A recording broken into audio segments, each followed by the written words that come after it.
পনির দিয়ে একটা রেসিপি করবো, এই সব সবজি দিয়ে, মটরশুঁটি, ক্যাপসিকাম, টমেটো, আর মশলা দেবো ধনেপাতা, আদা, লঙ্কা আর বাদাম, এই যে কটা বাদাম, আর ঘিতে ভেজে নেবো এটা পনিরগুলো, এগুলো পেস্ট করে নেবো।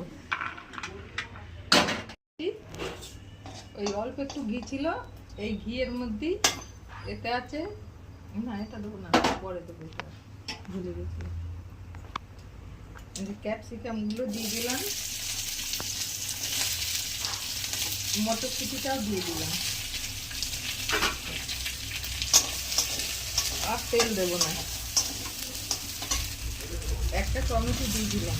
রান্না করছি ভুলে যাচ্ছি, খালি ঘিতে রান্না করছি তো, যেটুকু ঘি ছিল ওতেই হয়ে যাবে।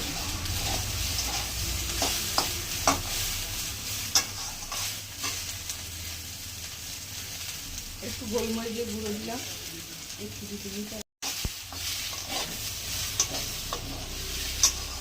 আদা, ধনেপাতা, বাদাম, চিনেবাদাম আর কাঁচা লঙ্কা।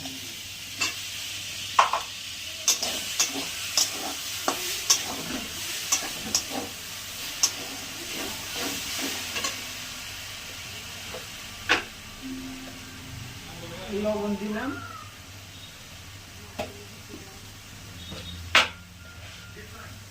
একটু চিনি দিলাম,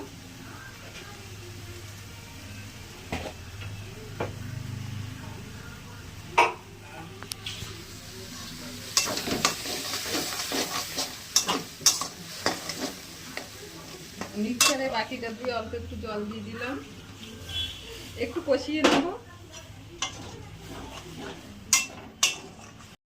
এবার পনিরগুলো দিয়ে দিলাম, আর একটু টক দই ফাটিয়ে রেখেছিলাম দিয়ে দিলাম।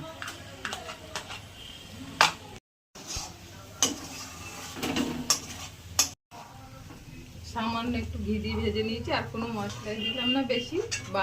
বাদাম পনির, এটা হয়ে গেছে। বাদাম পনির। ভিডিওটা ভালো লাগলে লাইক কমেন্ট অবশ্যই করবেন। ধন্যবাদ। চ্যানেলটাকে একটু সাবস্ক্রাইব করে দেবেন।